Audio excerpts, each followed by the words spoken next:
The Six-Day War, third of 5 Arab-Israeli wars. A conflict whose outcome was made inevitable by air power on the first day.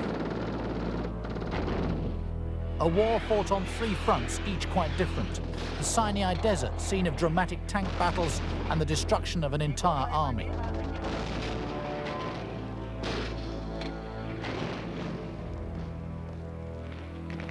The largely urban street battles in Jordan as the Israelis fought their way into the holy city of Jerusalem. And the mountainous Golan Heights, torn from Syrian control by bulldozers, tanks, and infantry.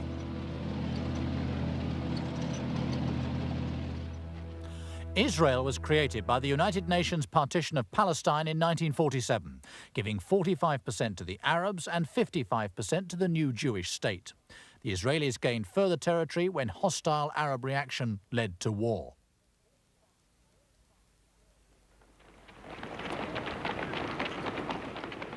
All 5 Arab nations declared war in an attempt to stifle Israel at birth. Israelis struggled for their state's very existence, creating a defense force characterized by officer-led units and reliance on flexibility, surprise, and innovation. The 1949 armistice established new borders, largely where the opposing armies' front line stood at the end of hostilities. But the conflict also created huge numbers of Palestinian refugees. 350,000 fled to Jordan, mostly to the West Bank area. Unlike Jewish refugees, the Palestinians were not absorbed by their new host countries. Instead, they were left in camps where they became a focus for Arab discontent. With no lasting peace, a revolution in Egypt bringing Gamal Abd al-Nasser to power made another war increasingly likely. Assuming command of the combined armies of Egypt, Jordan and Syria, his avowed intention was the destruction of Israel, but the Israelis resolved to strike first. An Egyptian blockade of Tiran prompted the Israeli offensive, which opened with a paratroop drop near the strategic Mitla Pass, backed by armoured assaults. The campaign then gradually built up momentum with attacks to isolate the bulk of the Egyptian army in the north and to end the blockade that had been denying Israeli access to the sea. The Israeli plan was designed to keep the Egyptians guessing whether it was an all-out offensive or just another reprisal raid. Both sides used weapons mainly of Second World War vintage in battles that demonstrated the lasting importance of tanks. Israel's victory proved she had built an effective army on the experiences of the 1948 War of Independence, an army marked by a positive ability to adapt to rapidly changing circumstances. And the architect of that victory, General Moshe Dayan, would go on to repeat it more spectacularly in 1967. Egyptian strategy was flawed. It kept strong forces close to the Israeli border, but most of them on the wrong side of the Suez Canal. They therefore celebrated a victory, maintaining that they'd been forced to withdraw under threat from British and French forces.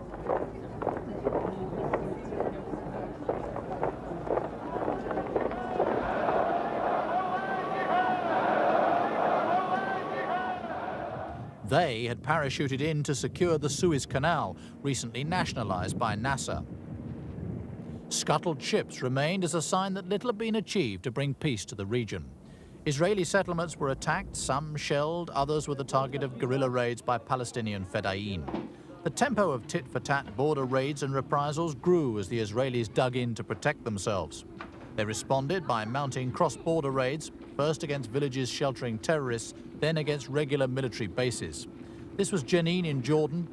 Over a decade, 1,000 Israelis died, but little is known about Arab casualties.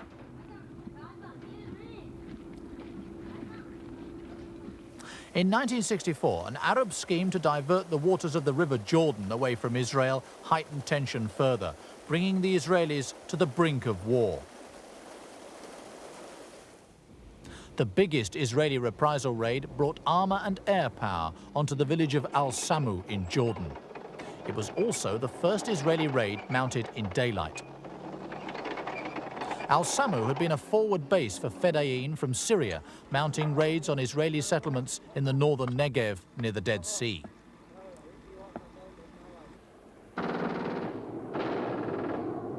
In April 1967, a major dogfight developed between Syria's Russian MiGs and Israel's French-built Mystères as the Israelis struck at Syrian artillery that had been shelling settlements. In a foretaste of the war soon to follow, 6 Syrian MiGs were lost. Alarmed, the Syrians sought Egyptian help.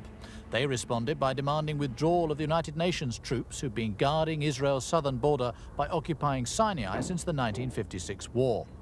In mid-May, the United Nations Secretary-General U Thant unilaterally agreed to this demand and the crisis deepened. 3 days later, 7 Egyptian divisions with over 100,000 men and 1,000 tanks had massed along Israel's southwestern border. Huge armoured convoys were on the move too in Jordan.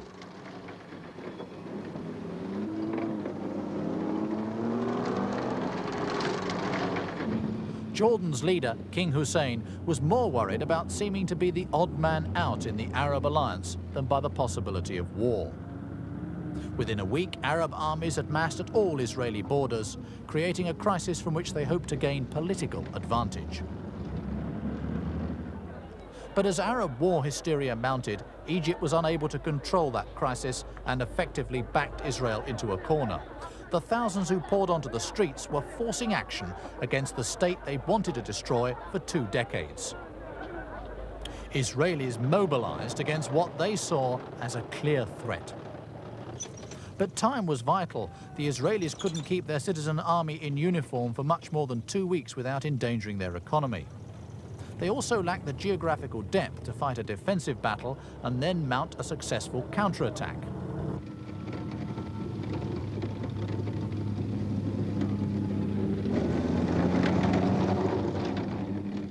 Defense through offensive action was their only option. To run that offensive, the Israelis brought in General Moshe Dayan as Minister of Defense.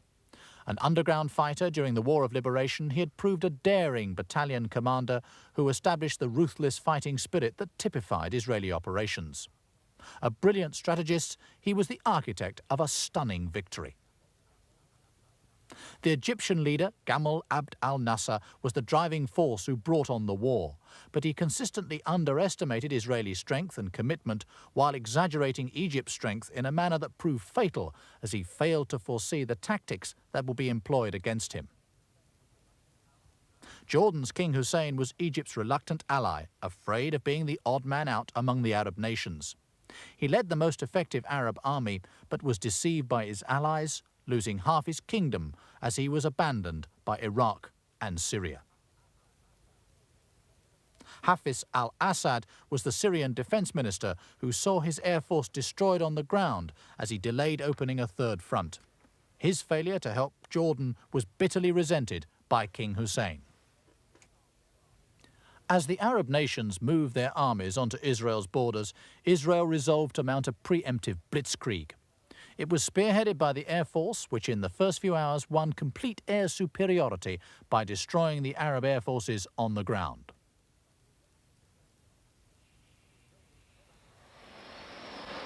The Israelis scrambled at breakfast time. In the first wave, French-built Mystère fighter bombers.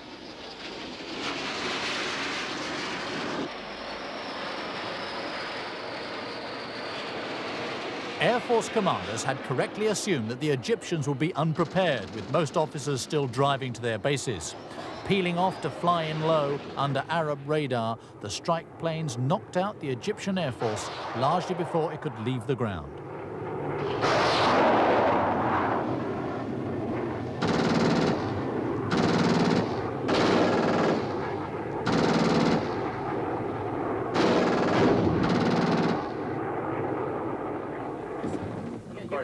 Air crews flew some 500 sorties before mid-morning. At each briefing, pilots were told their first priority was to destroy planes on the ground, spending as long as possible over the target and returning on minimum fuel. Mirage 3s speed to their distant targets, flying low over the Mediterranean to evade Egyptian radar.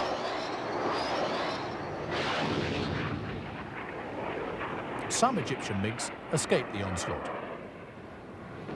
Altogether, 19 Egyptian air bases were put out of action and over 400 planes destroyed as the Israeli jets arrived simultaneously over their targets.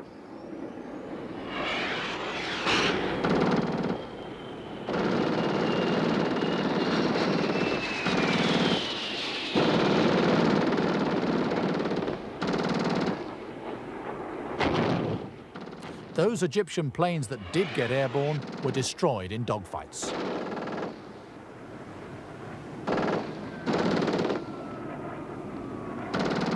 The Israelis lost 26 aircraft, but won air supremacy, which proved decisive in the fighting to come.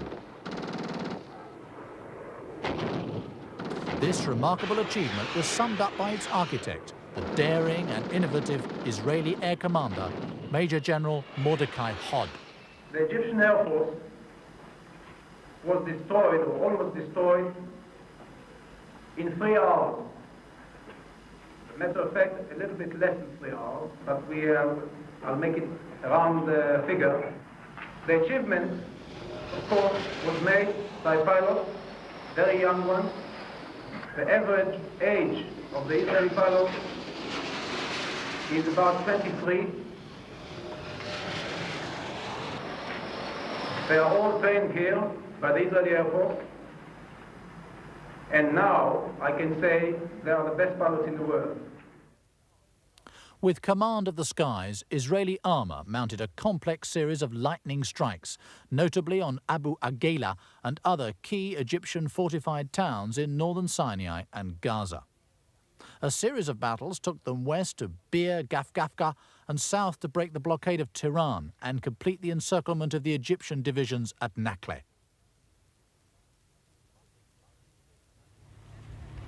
Monday, June the 5th, 1967, and the Israelis prepare to launch their singularly devastating offensive across the Egyptian border. Here, in the desert wastes, 3 Israeli divisions had gathered to face 7 Egyptian divisions, a force nearly 3 times larger and with at least double the number of tanks. The assault was spearheaded by the British Centurion tank, which decisively outscored the Russian-built T-54-55s used by the Egyptians. Alongside them, jeeps with anti-tank recoilless rifles. The speed of the advance surprised the Egyptians, who expected the slower tempo of opening moves seen in 1956. But instead of striking at the center, the Israelis attacked Gaza.